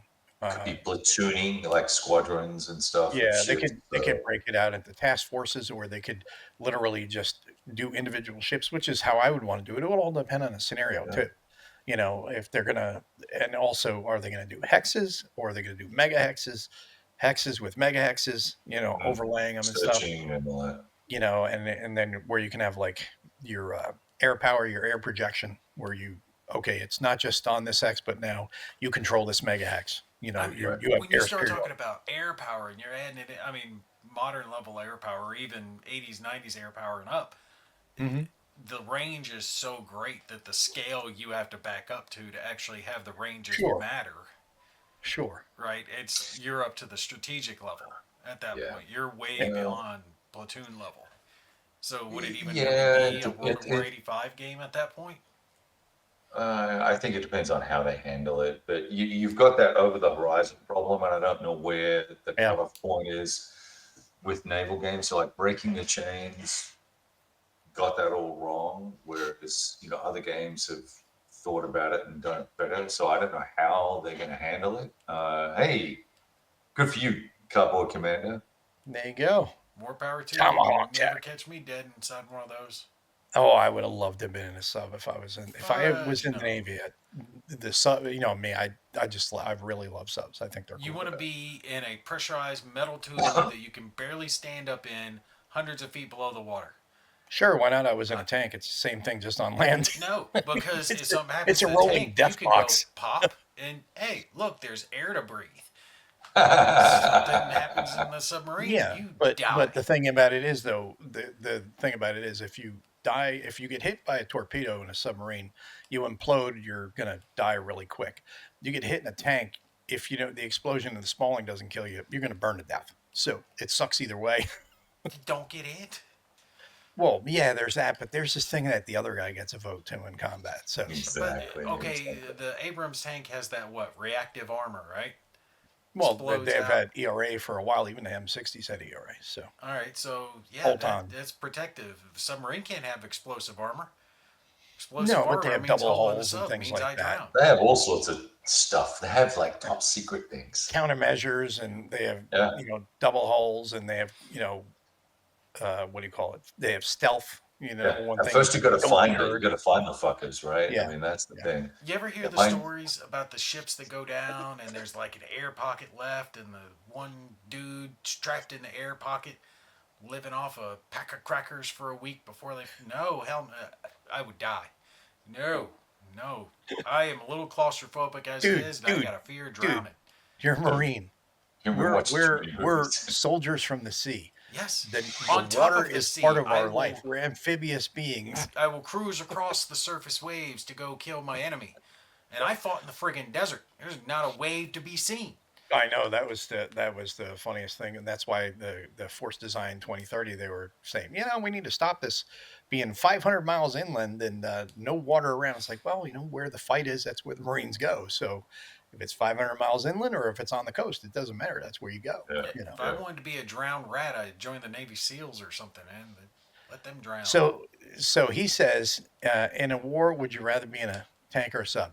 He would take the sub. Yes. You got to My- find us first. Not easy. So Yeah, he's saying my he nep- likes my to be a nephew. sub? One ping only, please. Yeah, he was a subby. My nephew's Bubblehead. is at nuke school right now. He's going to be on the Hunter Killer. stuff. So Nice. that'll be fun. Yeah, and it all depends too. Like being a Tomahawk Tech, like Cardboard Commander was, that sounds like it would be really cool. But I mean, me obviously, you want to be in where the action is. You want to be, sonar is where you want to be because you want to be finding where the other guy is, and that's the whole cat and mouse thing right there. Is your Yeah. tech against their tech, your ears against their ears. And now, of course, everything's very high tech to where computers do a lot of that for you. But it still comes down to the guy operating the sonar and listening and hearing and experience and having that discerning ear that Right. will also still do something outside of what a computer can do. I mean, everybody loves watching Hunt for Red October and Jonesy when the way he figured out that it was the Russian sub, the Red October, and then he knew how to track it and everything. All that stuff's really cool. Obviously, it's a book and it's fiction, but still, Right. being that guy, being able to pick something out from all the clutter of background noise that you get under the Under the water ocean. is Yeah. really cool. Yeah, you gotta try Very that cool. game Cold Waters if you haven't. I do. You have played I it? have. Oh yeah, hell yeah. Yeah, I you love got to that game. dial in to find the right acoustic Mhm. signature to figure out what you're tracking, whether it's surface ship, submarine, enemy sub, or what type of sub it is. That if you guys haven't played that, that's a really good game. Get that while it's on sale this Christmas season. Yeah, it'll be on sale for the holiday sale for sure. Definitely pick it up. And the other thing too that was about that is it's very approachable. It's a very light sim, but you can get into the deeper aspects of it. They have I think it's called the realism mod or something like that I have on Mm. there too, which makes it a lot more tough. But the only thing that I don't like about it, I like and I dislike about it, is the fact that you're moving your guy across the map, and then when you get into contact with a subsurface contact or a surface contact, it stops you at like 40,000 yards or 50,000 yards, something like that, and then you have to try to work up the contact. But I wish that they had a way of allowing you to say, okay, how do you want to approach that contact? Do you want to approach from the south or do you want to approach from the north? Based on underwater terrain and thermal layers, things like that. All that should be part of the decision making that you have, I think. And they didn't make that. They didn't do that because they kept it pretty Simple. light in that regard. Yeah. Mm. I mean, if you want the deeper aspect, you can also go with Sea Power from Matrix Games. It's got a lot of sub Yeah. scenarios in it as well. Yes, Yeah. I'm on definitely Steam. going to be getting that. Cold Waters, I mean, I think it was like 30 or 40 bucks or so, but you can get it on sale easy. It's been out for a while, so you could probably get it for 20 bucks or under when it goes on sale. Wait a minute. The Hunt for Red October happened. No way did they have a Scottish speaking subcaptain. One thing only, please. Yeah, I was going to say sales stuff. Compass has got their sale. Well, there's good stuff on sale. Yeah, they got a lot of great sale. That was one of the things we were going to talk about too. Is the Compass sale, and they've got a lot of really a lot of good games at really good prices. They always do, and it goes till after the holidays. So Yep. you're not stuck in having to get it in before Christmas. You can wait for some Christmas money and then spend it afterwards too, which is pretty cool. Exactly. Yeah, smart. Yeah, I Oh, just So what's ordered the Russia besieged Finnish module expansion, nice? Yeah, and something else I was looking at as well. I can't remember now, but some game I think I sold off that I'm going to go buy back. So Vilnius Nastavnik, the Vilnius schoolmaster. no. I'll tell you what, I'm going to save up my gaming funds, my little allowance for the next few months, and finally just get myself World in Flames, the collector's edition. Should be oh done my god, dude! I want it, Which, man. I've wanted that which one for one? years, and I'm finally just going to pull the trigger With on it. Which one again? World in with Flames. World That's of all. Fight. Oh. I like that that grand world scale. No, yeah, you game. do. Yeah, that's you really love that giant scope, game, and you have the war, right? The War Europe. I've got the War Pacific. Okay, because the War Europe also does that same type of thing. It's all of Europe. Then the War Pacific's all the Pacific, but World in Flames is the entire globe. So They that didn't that put the definitely is your War speed. Europe on sale. They put the Pacific on sale. Compass Games, The if you War look. Europe, I think, is out of print. Oh, they sold out. I believe yeah, that's out of print. Yeah, that and the expansion. Well, I've already got the Pacific. I mean, but I'm more interested in the Pacific anyway. Yeah. So Yeah. that's more. Have you reason. played it? No, I haven't got it to the table yet. Well, so I thought you loved strategic I games. do, but I have to cover the games that are sent to me before I cover the games that I just want to cover. If Compass wants me to specifically cover something, they got to send it to me. Because if I get Yeah. it, then it has to go after the ones that other people have sent to me. You have poor priorities. No, I honor if Listen someone to is listen sending to me something, Kev. I gotta do it. He's a retired man now, so he has all the time to play any game that he wants, and he plays multiple games a week. Yeah. He's like, yeah, your priorities are messed up. Uh, So okay, yeah. what else are you looking to get in the sale, Kev? Well, I've been looking at Europe in turmoil, the sort of prelude to the Great War. I Mm-hmm. think that's super interesting. Market Garden from the World War II Commander series. Mm-hmm. It was funny. I was looking at Starkweather's Tinian, that Oh Pacific yeah, yeah. Islands campaigns. But all the other modules are gone. I guess they're out of print. That's the only one that's left, or something. Yeah. Yeah, yeah. And I don't know. I picked up Trench Raid. I should have waited for that to go on sale, but whatever. Oh, that's totally worth it. Yeah, it's a fun game. It's I a enjoyed fun that. game. That's a Yeah, really I fun enjoyed game. Which that. one was reading Trench the Raid. comments? Trench Oh Raid. yeah, Trench Raid's good. That's so much fun. That game is Yeah, just, that was one of the few games this year that I got to play multiple times because you can set it up and play multiple games in an right, evening without even trying really hard because it just moves really quickly. yeah, And then the more after the first time you're playing, like, okay, am I doing the steps right? Yeah, I got it all down. By the second time you start playing, you're just like boom, boom, boom, boom, boom. You're right. just moving along. The narrative is just being Yeah, created. it's really cool. It's really You cool. got you got guys' heads, voices in your head. You're building characters as you go, Yeah, and it's it's awesome. so fun. It's awesome. What's this? The Great Hunger Island Tragedy in the 19th Century. What is that game that's on Compass? That's going to be about the Irish Potato potato famine? famine, I believe. Oh, to be sure. I'm pretty sure Yeah, that's what that was. everyone's looking for a tater. Little, little taters. Golly, I'm not sure. I'll have to have a look at that, but just heritage. But and that's probably it. I saw some magazine games, but I'm kind of like, yeah, I don't know. So I'm keen to see them actually get For the Motherland out and this Air and Armor Fifth Corps. Mm-hmm. Yeah. But despite the fact that it is what it is, I am going to pick it up anyway. I've got it on pre-order.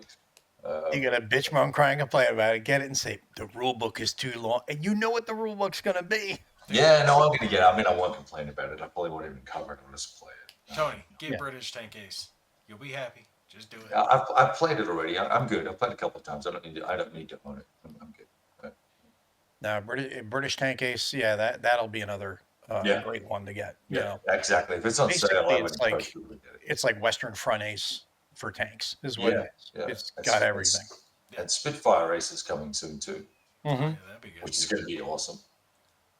Trying to see what else they've got here. I've got it open. Belter is one that I want to get. Oh, I was going to ask you about that. So, what do you know about it? Very They're- little they're- at this point. they're I just know redoing that it, they're yeah. making it. What do you say it's a redo? What do you mean? Is it another Can Sims game and they're redoing it? Just It's a reprint. I know that. I don't know if there's any further development going on it. okay. Well, then I'm out. I mean, come on. So I'm going to go look up Belta. I'm going to go look up all the But things that it's are not. wrong with It's it. not. It's GDW. It's not Can Sim. That's the thing. Okay, so that's better. So there, you can rest assured there. Rick better come through for me because I told her, I was like, I'm calling dibs. That's one I want. I don't get Compass. Like, I'll tell them, hey, I'm interested in this. They won't say anything back to me, and then weeks later, something will just show up on my doorstep, and I'm like, okay. You know what's really cool that I didn't even know? And so, is the only way that new games that are announced is on the Thursday night thing?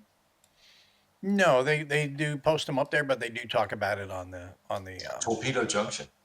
It's Torpedo gonna be Junction. epic. Mhm. That one, yeah, we saw that at CSW Dallas. Yeah, Right? yeah. So I was talking to John Kranz and the designer whose name responsible. Where is John? I haven't seen him in a while. He's got a new He went job. back to the corporate world. Did he really? Yeah, he went back there a while back. He went to back into the IT world, and that's pretty much become his life. Yeah. So Bill Cooper, the designer, he was building this. It's a massive game, right? So, Mhm. but they've broken it up now into I think it's going to be 3 modules. So I should get design credits for that, right? Because I suggested that. You need to break this up because it's too big and too It's much. too big. Yeah, they're going to do Guadalcanal first. I will order 2 of those. That game system is really, really, really interesting. And Yeah. if you're in the Pacific Theater and want a simulation that is actually playable, I think, don't quote me, but I think this is it. It's going to be pretty solid. I spent an hour and a half with the guy going over the game. It looks really good. Hmm. So anyway, that's me I talking. have to try So that out. And then for Jeff, there's Grand Army of the Republic, which is coming out too. That's the designer signature edition. That's going to be North and South. oh yeah. So Now definitely who's the ACW. designer on that again? That one is designed. Hold on, if I can get this thing here. Roger Nord Right. is the designer on that. And Right. that's they said that several changes have been made to the game, incorporating exciting concepts such as promotion of generals and game enhancing variants from longtime enthusiasts. Volunteers magazine and the designer himself. In addition, a completely new solitaire version has been added along with several charts Ooh. to guide you or guide the single player through the experience. So that is going to be an interesting part right there too. So Right. you're going to have 2 player and then solitaire, dedicated solitaire, which is Now, huge.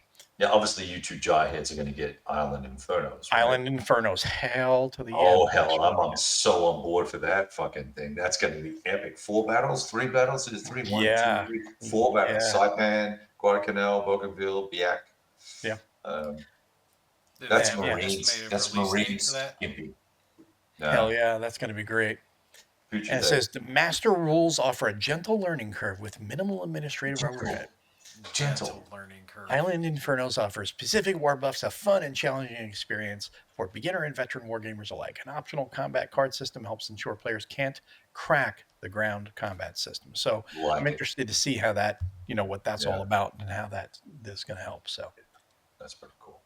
Yeah, we so do I need more Pacific yeah, War land battles. yeah, I got excited. I was just going through the website looking Yeah. for fun stuff, and I was like, wow, these are all new games that look really cool. So I ordered all of those. So What someone's about gonna you, Nate? You going to order anything from the sale? Not from the sale.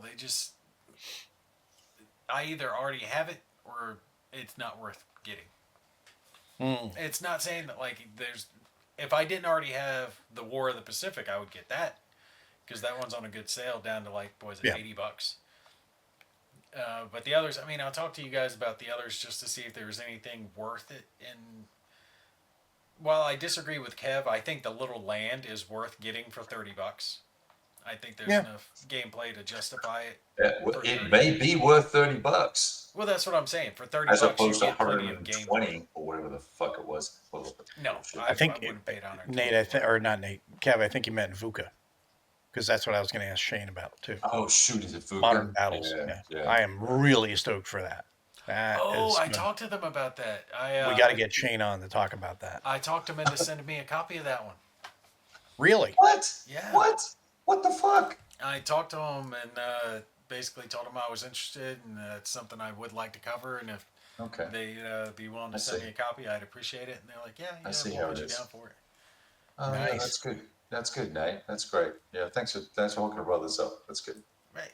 I toss your name out all the time. I don't want to hear it. Yeah, I bet you toss my Yeah, name he out. tosses it out. Don't say that to that Kev guy. He's a Pulling real your, dick. pulling your pud. That's when you toss my name. That Oh, no I told way, you that really? buddy of It's mine already that worked shipping? for MMP. I was What? telling him, I was like, send Kevin shit. He covers MMP stuff all the time. You guys Yes. should work with him. And he, to his credit, he tried, but MMP is just not good about sending out review copies. Now I need to MMP is double. not good for a lot of things. They don't really advertise a lot. They don't. They're their own self-contained little entity. He Yeah, tried talking to him about it. He was like, "Look, I've got a guy comes to my store all the time. He runs a channel. He advertises for my store. Like, Hmm. blah blah blah, talking it up." And I told him about Kev. I'm like, "Look, I don't cover a whole lot of MMP stuff, but Schmuckatelli When's over it here shipping in the does." U.S.? When's it shipping in the U.S., Shane? Please be before Christmas. Please be before Christmas. What is it If that it's shipping Volca's down got here, coming out soon? They got another big one coming out. who? Volca. VUCA? Yeah, Vuka? Volca? the modern warfare game from No, there was something Shane. else. It was like, Modern Tactics. what was it? I thought it was a sequel to something else they had done previously. I might be thinking of the wrong company. Nuts is supposed to come out with second Phantom, edition. Phantom Fury again. that's No, out already. no, that one's out already. They did come out with that one, but the other one, what was that? Not close combat. I just went brain Oh, dead. the block game. Yeah, the mount block game, and I can't remember the name of it right now. But Yeah, that's nice. Yeah, have a nice day. I don't get that. Nordic Volca's counters never bothered me. I always thought they were good. Whose counters? Vulcan. VUCA.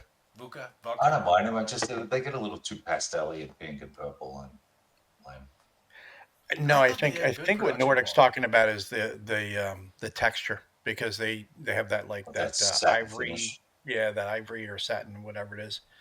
Um, Like a linen finish to the yeah, the counters. linen finish, yeah, that it kind of makes them slide a little bit Yeah. easier, you know. So yeah, I know that doesn't always that's not always a popular one with everyone because we're used to just the standard flat, you know, they'll pretty much stack pretty easy counters. Those stack, but they also can slide a little bit. But yeah, I'm really excited about Modern Tactics. That's going to be really cool Oh, because Imperial it's modern. Borders is going to be delivering hopefully soon. They talked to me. They have it at the printer, so hopefully that will be delivering to everyone soon. That was the one that Yeah. Napoleonic era style, Mm, real big game. Same people that made War Room, hmm. Nightingale Games. Yeah. They've got another one coming up. Something something demons. Damn, I can't remember the name of it. So, got a question, Shane. You're going to have a vassal module for that? Because if so, I'm going to talk to you, but we'll talk offline about that. But we should get him on Yeah. and do a Friday night fights For which for game? Modern Tactics. Modern Oh, Tactics. yeah. So we can go over how the game plays. We can play it live and have anybody have questions. You know, and try to time it around the same time that it's going to start shipping in the U.S.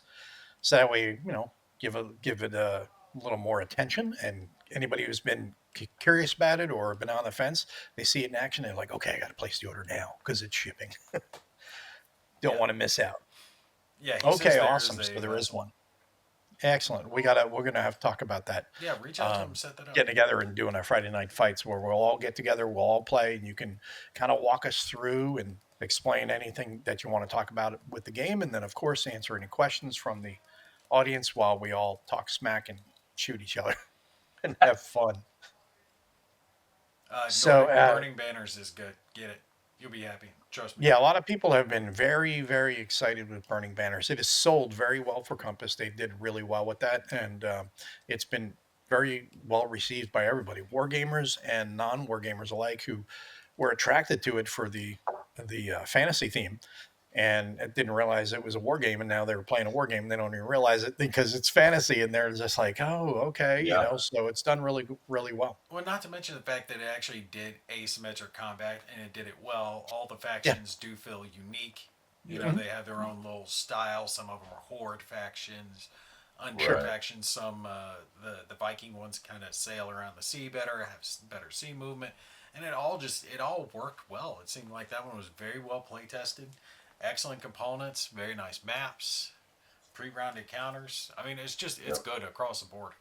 Yeah, it's great. Yeah, I watched a full play of that being played at a con, and it went the distance too. It's a long game. It's gorgeous to look at. Busy map, busy, with tokens and But bits and good map pieces, though, but very but good but looking but, but map. it all makes sense. Yeah, maps epic, and then they've got that huge expansion for it as well. It's very cool. Yeah, it definitely is. He actually did the art, I believe, himself. Really? The designer, yeah, if I remember correctly, he did the art for that as well, and it kind of reminds me of uh, oh, I just went brain dead. A most fearful sacrifice. Uh, who did the map for that now? Why did I go brain dead? because you're dumb. Um, You're talking about, uh, Brick Barber. yeah, Rick. Right. It reminds me of his style, but it's done in a fantasy way. Like it's all like hand drawn type of thing. You feel a lot of personal touches are added to the map because of that, which I think is fantastic. And that really does give the map its own unique personality, which is part of the uniqueness of the game itself. Just like with any of Rick's maps, you just see the art and you're like, wow, this is just gorgeous art. And you can really appreciate it. And you can sit there and stare at it. And it's not just a map anymore that you're playing on. You can appreciate the art, which I think is really cool. I think that was like Gamer of the Year for Compass when they released it, wasn't it? Yeah, I think it was. It did really well for them. It has done well in sales and as far as reviews, everybody has really enjoyed it.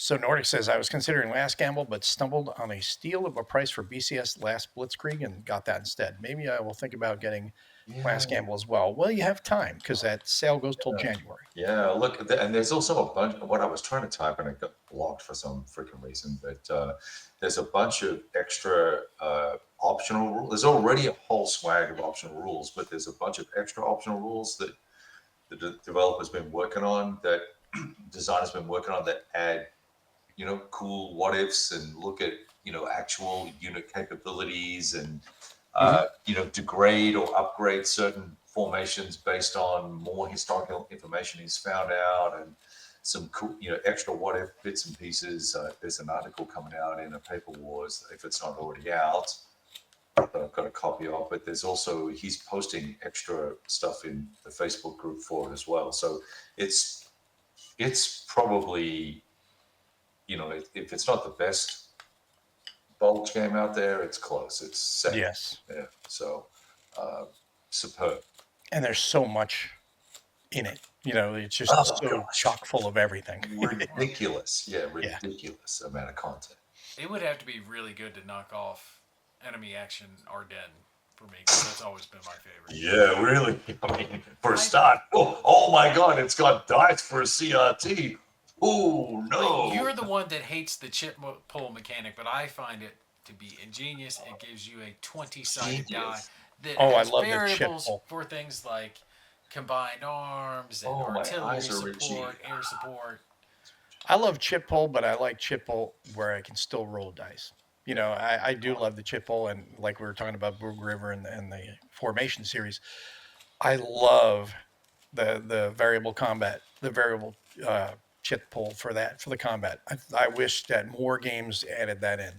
You got to Um, have one hell of a combat system to have a system that works well and has so many fans that does not have any dice. Right? Think about all the games that have not had dice. They have been well mhm. received.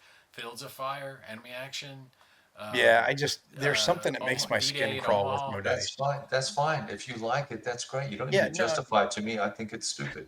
I Don't mean, care. your favorite no. game is U-Boat, so I don't want to hear it. Yeah, yeah, I know. It's a war game of the year, buddy. Don't go knocking, okay? Yeah. Don't Bestest go knocking ever. that. Best That's them map fighting ever. words. Has the best map, Best everything. map ever. Come on, Number man. one war game of all time. You can't All fault them for time. marketing. We're still It No, talking and about it years Twilight later. and Struggle. ballot stuffing. It and Twilight Struggle, two best war games ever. Don't Oh ever, yeah, don't absolutely. argue. Don't Twilight argue with me. Twilight Struggle, 100% war game. Do not argue. It's a good strategery game. It's strategic. But so yes, it was Chris Muller. He was the one that did the art. And interesting thing is, he did start as an artist first, and then became a designer later. That's where the benefit for him with Burning Banners was. He was able to create the world, the lore, the art, everything, and then built out the game from there. Which is That's very just cool. that's another one of the benefits to that is if you like fantasy and you like having a world and you like war games, I mean, it's everything that you could want, all just kind of like perfect storm. And they're continuing it because they're going to have expansions and stuff Yeah, too. So, it's gonna be awesome. And you know, I love fantasy, and when I love fantasy, when I like to play a fantasy game, I get enemy action idea now, and I put a whole bunch of chits in a little cup, and I rummage around in there. I go, ooh, I wonder which combat result I'm gonna get, and I pull it out, and I go, uh, yeah, it's a fantasy. Dick. well, so what was I going to say? Like I said, we're going to be talking to Shane offline about getting him on here pretty soon to talk about Cool. modern tactics, because if it's shipping in Europe, it's going to be shipping the US here pretty soon, and maybe I'll reach out to Patrick too and see about getting maybe probably that might have to happen on a weekend with Patrick because he's in Germany, but we'll get him on, talk about it, and get some interest going for everybody here in the States who's been considering it. If you're not already familiar with Shane's designs, shame on you. But if you are and you're interested in modern, definitely Modern Tactics is one to check out. I know I sure as hell have been excited. The minute I heard he was doing Modern Tactics, I was like, Oh hell my to the yeah. gosh. Yeah.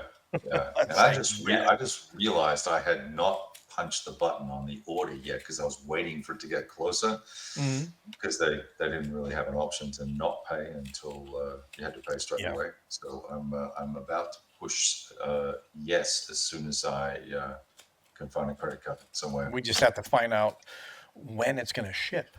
Right. That's the only thing he's not sure yet. So, just saying, we're talking about orcs. Where's Charles? Charles Latour is not here. Is Chuck lurking? He's always got videos about all his miniatures and stuff like that, all the orcs and stuff. Oh, So, does he really? Oh, that's yeah, great. he's always got stuff that he's posted about that. So, yeah, it's like, where's Charles right now? But yeah, so we're gonna wrap it up for this month, and like I said, we'll talk to Shane and see about getting him on a future Cool. show. Nate, what do you got coming up here soon? Uh, like I got in the background, I got In a Dark Wood. I finally got the review out for that one, positive review. Yeah, And I'm going to be doing just a little play of it, not a full series, just moving some counters, kind of showing how the game works with the command system, issuing orders, all that good stuff. Going to have the Sea Power in the State, like I talked about, and then there's a bunch of other good stuff. And like I've always made sure to mention, I've lined up some giveaways already for Christmas. Look nice. ahead this time. Got some stuff, good stuff lined up for you guys. Stuff I don't even have, so you guys will be Wow, very happy. Wow, So look at that. what's that? Awesome. That's awesome. Yeah, that's awesome. it might rhyme with Rocket Chickamauga. So stay tuned. Chickamauga. Yeah. What would rhyme with Chickamauga? We'll have to think about that. Kev, what do you got coming up? Well, I'm grinding on Battle for Normandy, where for some fun with that. Uh, I've got my play by poll, which I need to restart that. I'm excited to keep that going on Facebook. I had a handful of messages asking me to keep plugging away. Just wrapped up Empire of the Sun, so there'll be a long set of articles coming out on the blog for that to look at, my gameplay thoughts and system thoughts on it. And then my Monday night buddy in Australia, we're playing the old SBI Central Front Series, Oh, BAOR. Yeah, we played a test turn last night, made a few mistakes, got some things cleared up, consolidated, which because there's 4 zillion sets of rules flying around, which yes. rules we're going to use. So we'll be doing that every Monday night at 7 p.m. Central Standard Time. You're welcome to join on Vassal, and if you behave yourself, you can join the Facebook chat or Discord if we do it when it works. But that's about it, really. I've got, and then heading into November, I'm debating the Last Gamble, BCS, Last Blitzkrieg. We'll see which one, or something completely different because I have no plans. There we go. Nice. Oh, and before I forget to mention, just a FYI for people, I did put up a preview of Flashpoint Campaigns Cold War. That one is releasing in November. Digital games coming on Steam from Slytherin Games.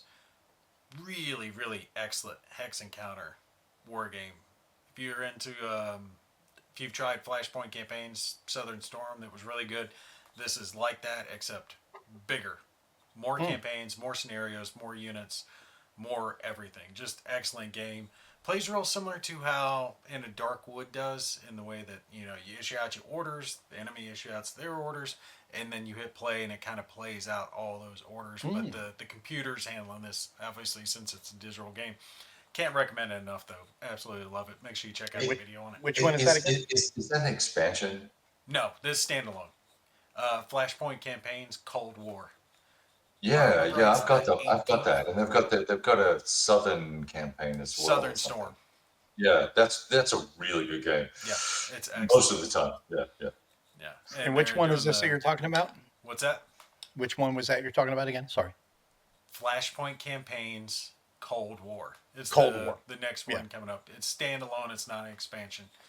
The Southern Storm's the one I covered previously. I'm going to do another tutorial series, and it's not really a tutorial. It put a tutorial with the game, but I just turn their tutorial into a video and show you how you Cool, do it. cool. Walk through Nice. all the whole Okay, stuff. so this is a net new game Yes. from them. That system. Okay. And it's just cool. it's a lot bigger. If you've played the previous one, this one just adds more of what was already good.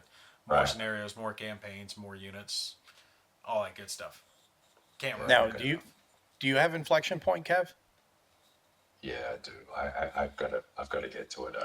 I'm back order on games. I've got so many games backed up. Lunch on. It's the Slytherin. Yeah, Slytherin games. Slytherin. Slither. It makes it sound kind of Hogwartsy. Slytherin, though, but not Slytherin. But so Kev will get to Inflection Point here pretty soon, I'm sure, because he's got all the time now in the world. Because You just make it like I have nothing to do. No, I know. But what was I going to say? The one I've got coming up, I was hoping to get it out sometime this week, if not early next week. Now it's going to be really time crunch to get it out before Compass Expo next week. But I've finally have set some time aside to do the next Learn to Play with Gil for Kaiser's High Sea Fleet, and we had a couple of false starts because of a couple issues with the Vassal module, just minor things that needed to be corrected, and they're corrected now. So hopefully we'll record, I believe, tomorrow night, Thursday night, which will be the only night this week that I'll be free, because I got hockey tomorrow, I got hockey on Friday and Saturday, and then I'm going to try to jam through that and get it out hopefully before Compass Expo. If not, then it'll be right after Compass Expo, because Learn to Play series has been on hiatus for most of the year because of my schedule this year has been so jammed up that I haven't had time to do my own stuff and enjoy games. And I've got so many videos that I haven't even had the time or desire to sit down and edit that I just haven't posted, because I've just been burnt by the Just time I do get it home. like every Kev night, does. so. Hit record and hope for the best. Yeah, I could do that, or I could just be like, retire. But I'm getting closer, but I'm still a little ways away from retirement. I got about a year and a half, and then I can get out. Then I have all the free time in the world that I want. So at least that's what I'm telling myself now. So hopefully that'll be. Yeah, that's true. Yeah, you're never retiring. Oh no, I am retiring, but I'll find other stuff to keep me very busy. I have a lot of plans for retirement already. So You're married. She'll give you a honey-do list. Oh yeah, I'm sure there's always going to be that. But I mean, I'm getting back into model building. I'm going to get back into painting miniatures. I'm going to get back into astronomy. I mean, I have a whole bunch of things. I am not going to be bored.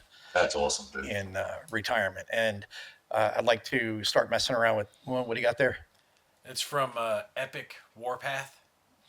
Oh, nice. The epic scale game from Manta Games. Yeah. I backed their Kickstarter way back when, and finally delivered. So I'm painting up all those tiny little 6mm figures. Very cool. 6 mils, wow. Yeah, they're tiny. It's a pain in the ass. Kev doesn't have time. He just got back from fighting the Huns in Normandy. Yeah. Hey, someone had to do it. Yeah, I that's can it. retire and work on more Air and Armor videos. Well, that is one of the things I plan to do more of in retirement is get more involved with game stuff and not only doing videos, but I would like to hopefully get to do some development work and I've even kind of kicked around some ideas for games and a couple of designers have said, yeah, well let's design a game. So who knows? Maybe that'll happen. I don't know. I have no delusions of grandeur of being some great game designer, but a couple of ideas I'd like to, play around with and see what can happen, either as design or development. Super cool. Yeah, Super a lot of cool. fun. So we'll Yeah. see how that all turns out. But anyway, that will be it for this month. We appreciate you guys tuning in, and we will see you on the next one. Have a great night, everybody.